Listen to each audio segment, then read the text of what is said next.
നമസ്കാരം. ന്യൂസ് റൗണ്ടപ്പിലേക്ക് സ്വാഗതം. ആദ്യം പ്രധാന വാർത്തകൾ. മൂന്നാം മോദി സർക്കാരിന് ഇന്ന് 1 വയസ്സ്. ഓപ്പറേഷൻ സിന്ദൂർ നൽകുന്ന ആത്മവിശ്വാസത്തിൽ വികസിത ഇന്ത്യ എന്ന ലക്ഷ്യത്തിലേക്ക് നീങ്ങുന്നുവെന്ന് മൂന്നാം സർക്കാരിന്റെ അവകാശവാദം. സംസ്ഥാനത്ത് ഇന്ന് അർദ്ധരാത്രി മുതൽ ട്രോളിംഗ് നിരോധനം. ജൂലൈ 31 വരെ 52 ദിവസത്തേക്കാണ് ട്രോളിംഗ് നിരോധനം. വറുതി ഒഴിയുന്ന കാലം കാത്തിരിക്കുകയാണ് മത്സ്യത്തൊഴിലാളികൾ.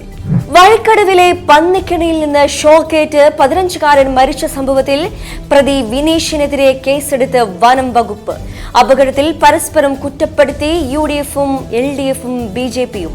സംസ്ഥാനത്ത് വിവിധ ജില്ലകളിൽ ഇടിമിന്നലോടുകൂടി ശക്തമായ മഴയ്ക്കും കാറ്റിനും സാധ്യതയെന്ന് കാലാവസ്ഥാ വകുപ്പ്.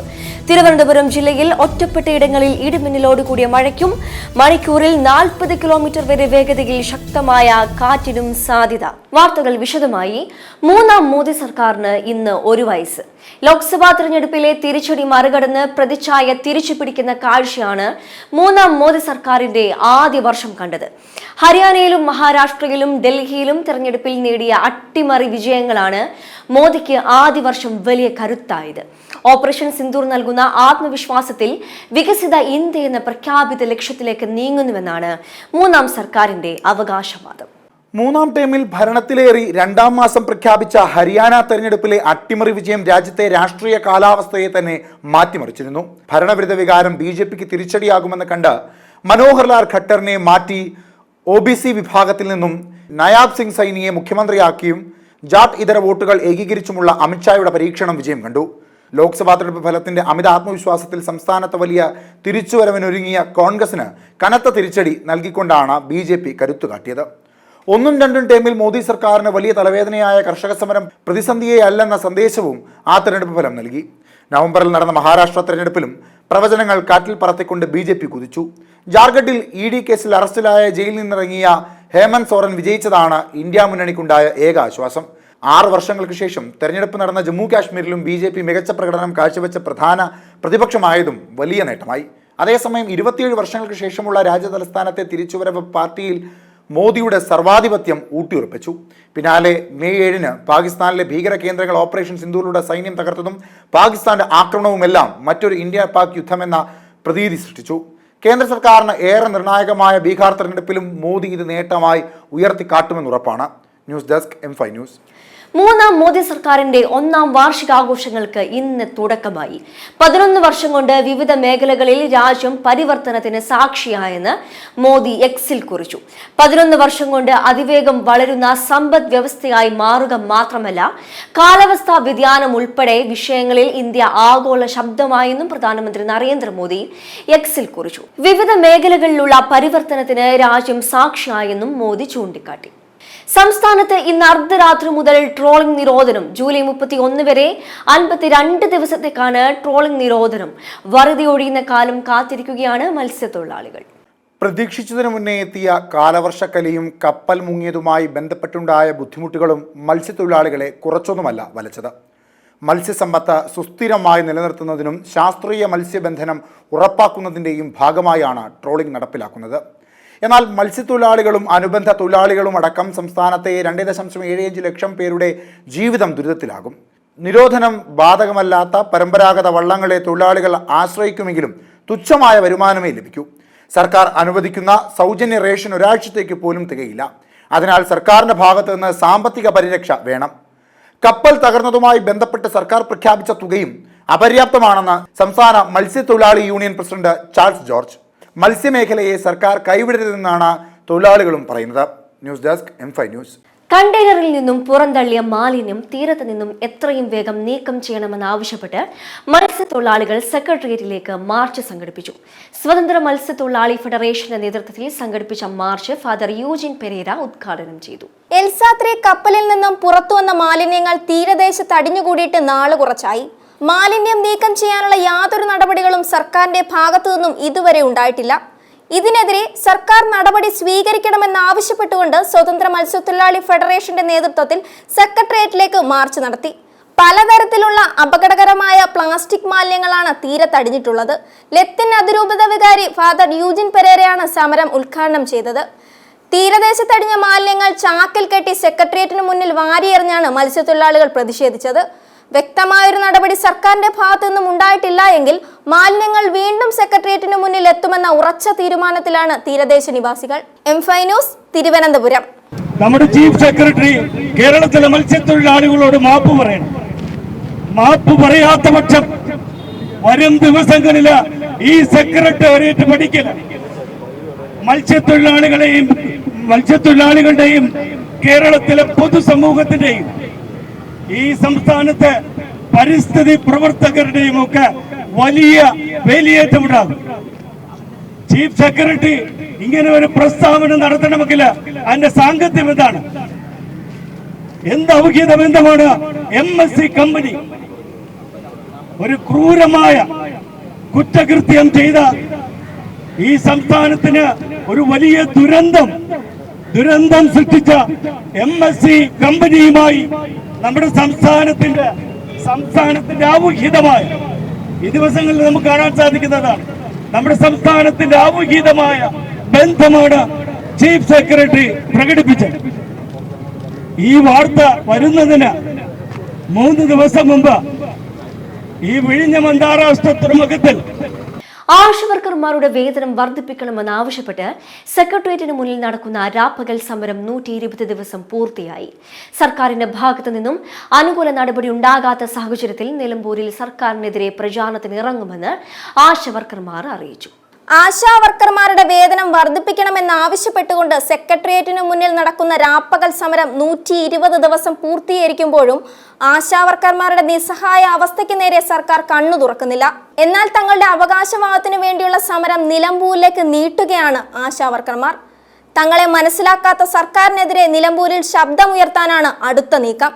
നിലവിൽ 13,000 രൂപയ്ക്ക് മുകളിൽ ആശാവർക്കർമാർക്ക് വേതനം നൽകുമെന്ന പൊയ് വാഗ്ദാനങ്ങൾ സർക്കാർ ഉയർത്തുന്നുണ്ടെന്നും എന്നാൽ ഇതുവരെ പ്രാബല്യത്തിൽ വന്നിട്ടില്ല എന്നും അവർ പറഞ്ഞു. നിലവിൽ 3000-ഓളം പേർക്ക് സർക്കാർ ഇനിയും വേതനം നൽകാനുണ്ടെന്നും സമരത്തിന് അനുകൂലമായൊരു നടപടി സർക്കാർ സ്വീകരിച്ചില്ല എങ്കിൽ പ്രതിഷേധം ശക്തമായി തന്നെ തുടരാനാണ് ആശാവർക്കർമാരുടെ തീരുമാനം. M5 news, Thiruvananthapuram. ആശാവർക്കർമാരെ അപമാനിച്ച ശക്തികൾക്ക് വോട്ടില്ല എന്നതാണ് നമ്മൾ മുന്നോട്ട് വയ്ക്കുന്നൊരു മുദ്രാവാക്യം. കാരണം 120 ദിവസം പിന്നിടുകയാണ് ഈ സമരത്തെ നിരന്തരം ആക്ഷേപിക്കാനും അധിക്ഷേപിക്കാനുമാണ് ഗവൺമെൻറ് ഇത്രനാൾ ശ്രമിച്ചുകൊണ്ടിരിക്കുന്നത്. ഒരു ചർച്ചയും ഒരു തരത്തിലും നമ്മൾക്ക് അനുകൂലമാകുന്നില്ല. അപ്പോൾ തൊഴിലാളികൾക്ക് വേതനം നൽകാത്ത, പ്രത്യേകിച്ച് ഇപ്പോൾ വീണ്ടും ഓണറേറിയം വന്നിരിക്കുമ്പോൾ അത് വീണ്ടും വെട്ടിക്കുറച്ചിരിക്കുകയാണ്. ഗവൺമെൻറ് മാധ്യമങ്ങളോട് പറയുന്നത് 13,200 രൂപ മുതൽ വലിയ തുകകൾ ആശാവർക്കർമാർക്ക് ലഭിക്കുമെന്നാണ്. പക്ഷേ അവരുടെ തന്നെ കണക്കനുസരിച്ച് ഏതാണ്ട് 2,000-ഓളം ആളുകൾക്ക് 3,500 രൂപ കിട്ടിയിട്ടുള്ളൂ. അപ്പോൾ ഇത് തീർച്ചയായും ഈ സമരത്തെ കൈകാര്യം ചെയ്യുന്നതിന് വേണ്ടി ഗവൺമെൻറ് എടുത്തിരിക്കുന്ന നടപടിയാണ്. അതുകൊണ്ട് ഒരു ഇടതുപക്ഷമെന്ന് അവകാശപ്പെടുന്ന ഗവൺമെൻറ് സ്ത്രീപക്ഷമെന്ന് വാദിക്കുന്ന ആളുകൾ ഈ സ്ത്രീകളെ തെരുവിലിരുത്തിക്കൊണ്ട് ഇത്രയധികം അപമാനിക്കുകയും ആക്ഷേപിക്കുകയും ചെയ്യുമ്പോൾ നിലമ്പൂരിലെ വോട്ടർമാർ തീരുമാനിക്കണം. പ്രത്യേകിച്ച് സ്ത്രീകൾ തീരുമാനമെടുക്കുന്നതിനാണ് ഞങ്ങൾ പ്രതീക്ഷിക്കുന്നത്. അതെ, ഞങ്ങൾ 12-ാം തീയതി വീട് വീടാന്തരം കയറിയുള്ള ഒരു പ്രചാരണമാണ് പ്രധാനമായിട്ടും. ഞങ്ങൾ അതിൻ്റെ തുടക്കം കുറിക്കുകയാണ് 12-ാം തീയതി. വഴിക്കടവിലെ പന്നിക്കണിയിൽ നിന്ന് ഷോക്കേറ്റ് 15കാരൻ മരിച്ച സംഭവത്തിൽ പ്രതി വിനേഷിനെതിരെ വനം വകുപ്പും കേസെടുത്തു. മൃഗവേട്ട നടത്തിയതിനാണ് കേസെടുത്തത്. ഇയാൾക്കെതിരെ 3 വർഷം വരെ തടവ് ലഭിക്കാവുന്ന വകുപ്പുകൾ ചേർത്തു. വനം വകുപ്പ് പ്രത്യേകം കസ്റ്റഡി അപേക്ഷ നൽകും. വഴിക്കടവിൽ പന്നിക്കണിയിൽ നിന്നും ഷോക്കേറ്റ് 10ാം ക്ലാസ് വിദ്യാർത്ഥി അനന്തു മരിച്ച സംഭവം രാഷ്ട്രീയവൽക്കരിക്കരുതെന്ന് നിലമ്പൂരിലെ LDF സ്ഥാനാർത്ഥി M സ്വരാജ്. ഇത്തരം ദുരന്തങ്ങൾ ഇനിയും ആവർത്തിക്കാതിരിക്കാൻ രാഷ്ട്രീയം മറന്ന് എല്ലാവരും ഒരുമിച്ച് നിൽക്കുകയാണ് വേണ്ടതെന്നും എല്ലാ രാഷ്ട്രീയ പാർട്ടികൾക്കും അതിന് കഴിയണമെന്നും M സ്വരാജ് പറഞ്ഞു. മാധ്യമങ്ങളോട് പ്രതികരിക്കുകയായിരുന്നു അദ്ദേഹം. നിലമ്പൂർ ഉപതെരഞ്ഞെടുപ്പിലെ UDF സ്ഥാനാർത്ഥി ആര്യാടൻ ഷൗക്കത്തിന്റെ പ്രചാരണത്തിനായി വയനാട് MP പ്രിയങ്ക ഗാന്ധി എത്തും. ജൂൺ 14-ന് പ്രിയങ്ക മണ്ഡലത്തിലെത്തി വോട്ട് അഭ്യർത്ഥിക്കും. PV അൻവർ രാജിവെച്ചതോടെ ഒഴിവ് വന്ന നിലമ്പൂർ നിയമസഭാ മണ്ഡലത്തിൽ ജൂൺ 19-നാണ് ഉപതെരഞ്ഞെടുപ്പ് നടക്കുന്നത്. ജൂൺ 23-നാണ് വോട്ടെണ്ണൽ. PV അൻവർ രാജിവെച്ചതിനെ തുടർന്ന് വന്ന ഒഴിവിലേക്കാണ് ഉപതെരഞ്ഞെടുപ്പ് നടക്കുന്നത്. നിലമ്പൂർ ഉൾപ്പെടെ രാജ്യത്തെ 5 നിയമസഭാ മണ്ഡലങ്ങളിലും ജൂൺ 19-ന് ഉപതെരഞ്ഞെടുപ്പ് നടക്കും. കൊച്ചി തീരത്ത് കപ്പൽ മുങ്ങിയ സംഭവത്തിൽ കമ്പനിക്കെതിരെ ഉടൻ ക്രിമിനൽ കേസ് എടുക്കേണ്ടതില്ലെന്ന തീരുമാനം. നാശനഷ്ടങ്ങളുടെ തെളിവുകൾ ശേഖരിക്കുന്നതിനായിരിക്കണം നിലവിൽ പ്രാധാന്യം നൽകേണ്ടതെന്നും സർക്കാർ തീരുമാനം. ഇത് ഇൻഷുറൻസ് ക്ലെയിമിന് സഹായകരമാകും. കഴിഞ്ഞ മാസം 29-ന് മുഖ്യമന്ത്രിയും ഡയറക്ടർ ജനറൽ ഓഫ് ഷിപ്പിംഗ് പങ്കെടുത്ത യോഗത്തിലാണ് തീരുമാനം. ലോകത്തിലെ ഏറ്റവും വലിയ ചരക്ക് കപ്പൽ MSC ഐറിന വിഴിഞ്ഞം അന്താരാഷ്ട്ര തുറമുഖത്ത് നങ്കൂരമിട്ടു. വാട്ടർ സല്യൂട്ട് നൽകിയാണ് ചരക്ക് കപ്പലിനെ സ്വീകരിച്ചത്. ഇതാദ്യമായാണ് ഒരു ഏഷ്യൻ തുറമുഖത്ത് ഐറിന ബർത്ത് ചെയ്യുന്നത്. രാവിലെ 8:45ഓടെയാണ് കപ്പൽ വിഴിഞ്ഞത്ത് ബർത്ത് ചെയ്തത്. കഴിഞ്ഞ ചൊവ്വാഴ്ച രാത്രിയോടെ ഐറിന പുറംകടലിൽ എത്തിയിരുന്നു. 7ഓളം കപ്പലുകൾ വിഴിഞ്ഞത്ത് ചരക്കുനീക്കം നടക്കുന്നതിനാലാണ് ബർത്ത് ചെയ്യുന്നതിൽ കാലതാമസം നേരിട്ടത്. തൃശൂർ സ്വദേശിയായ വില്ലി ആന്റണിയാണ് MSC ഐറിനയുടെ ക്യാപ്റ്റൻ. കണ്ണൂർ സ്വദേശിയായ അഭിനന്ദ് ഉൾപ്പെടെ 35 ജീവനക്കാരാണ് കപ്പലിലുള്ളത്. 2003-ലാണ് ഈ കപ്പൽ കമ്മീഷൻ ചെയ്തത്. നീലഗിരി ജില്ലയിലെ പന്തല്ലൂരിൽ കാട്ടാൻ ആക്രമണത്തിൽ ഒരാൾക്ക് ദാരുണാന്ത്യം. പന്തല്ലൂർ ചന്തക്കുന്ന് സ്വദേശി ജോയിയാണ് മരിച്ചത്. രാത്രി 8 മണിയോടെയാണ് ആക്രമണം നടന്നത്. ജോയിയുടെ മൃതദേഹം പന്തല്ലൂർ സർക്കാർ ആശുപത്രിയിലേക്ക് മാറ്റി. മലപ്പുറം കൂരിയാട് തകർന്ന ദേശീയപാത സന്ദർശിച്ച് കോൺഗ്രസ് നേതാവ് രമേശ് ചെന്നിത്തല. ദേശീയപാതയുടെ ശാസ്ത്രീയ പഠനം നടത്താത്തത് വലിയ തിരിച്ചടിയായി. ഇതിലൂടെ അദാനിയാണ് ലാഭമുണ്ടാക്കിയിരിക്കുന്നത്. കോൺട്രാക്ടർമാർക്കെതിരെ നടപടി ഉണ്ടാകണം. ഇവിടെ വന്നപ്പോഴാണ് ഭീകരാവസ്ഥ മനസ്സിലായതെന്നും ചെന്നിത്തല വ്യക്തമാക്കി. കോഴിക്കോട് തീരത്തിന് സമീപം ചരക്ക് കപ്പലിന് തീ പിടിച്ചു. കൊളംബോയിൽ നിന്ന് മുംബൈക്ക് പോകുകയായിരുന്ന ചരക്ക് കപ്പലിനാണ് തീ പിടിച്ചത്.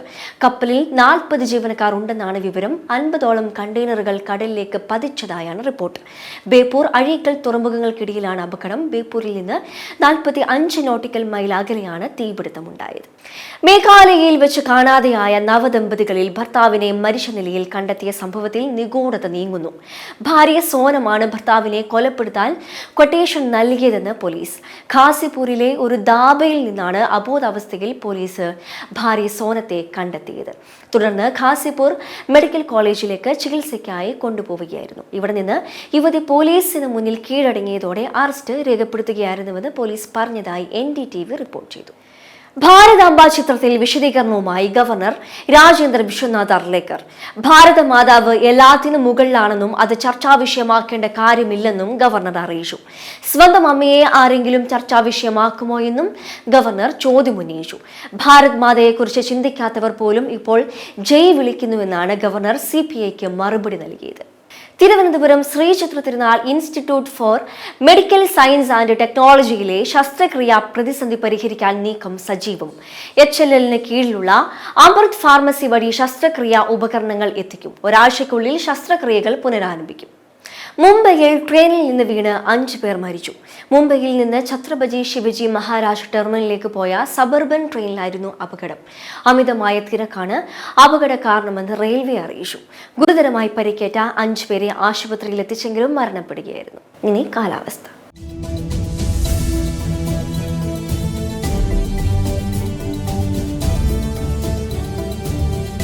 കേരളത്തിലെ വിവിധ ജില്ലകളിൽ ഇടിമിന്നലോടുകൂടി ശക്തമായ മഴയ്ക്കും കാറ്റിനും സാധ്യതയെന്ന് കാലാവസ്ഥാ വകുപ്പ്. തിരുവനന്തപുരം ജില്ലയിൽ ഒറ്റപ്പെട്ടയിടങ്ങളിൽ ഇടിമിന്നലോടുകൂടിയ മഴയ്ക്കും മണിക്കൂറിൽ 40 കിലോമീറ്റർ വരെ വേഗതയിൽ ശക്തമായ കാറ്റിനും സാധ്യതയുണ്ട്. അടുത്ത 3 മണിക്കൂറിൽ പത്തനംതിട്ട, ആലപ്പുഴ, കോട്ടയം, എറണാകുളം, ഇടുക്കി, തൃശൂർ, മലപ്പുറം, കോഴിക്കോട്, കണ്ണൂർ, കാസർഗോഡ് ജില്ലകളിൽ ഒറ്റപ്പെട്ടയിടങ്ങളിൽ മഴയ്ക്ക് സാധ്യതയുണ്ടെന്ന് കേന്ദ്ര കാലാവസ്ഥാ വകുപ്പിന്റെ മുന്നറിയിപ്പിൽ പറയുന്നു. പ്രധാന വാർത്തകൾ ഒരിക്കൽ കൂടി. 3ാം മോദി സർക്കാരിന് ഇന്ന് 1 വയസ്സ്. ഓപ്പറേഷൻ സിന്ദൂർ നൽകുന്ന ആത്മവിശ്വാസത്തിൽ വികസിത ഇന്ത്യ എന്ന ലക്ഷ്യത്തിലേക്ക് നീങ്ങുന്നുവെന്ന് 3ാം സർക്കാരിന്റെ അവകാശവാദം. സംസ്ഥാനത്ത് ഇന്ന് അർദ്ധരാത്രി മുതൽ ട്രോളിംഗ് നിരോധനം. ജൂലൈ 31 വരെ 52 ദിവസത്തേക്കാണ് ട്രോളിംഗ് നിരോധനം. വറുതി ഒഴിയുന്ന കാലം കാത്തിരിക്കുകയാണ് മത്സ്യത്തൊഴിലാളികൾ.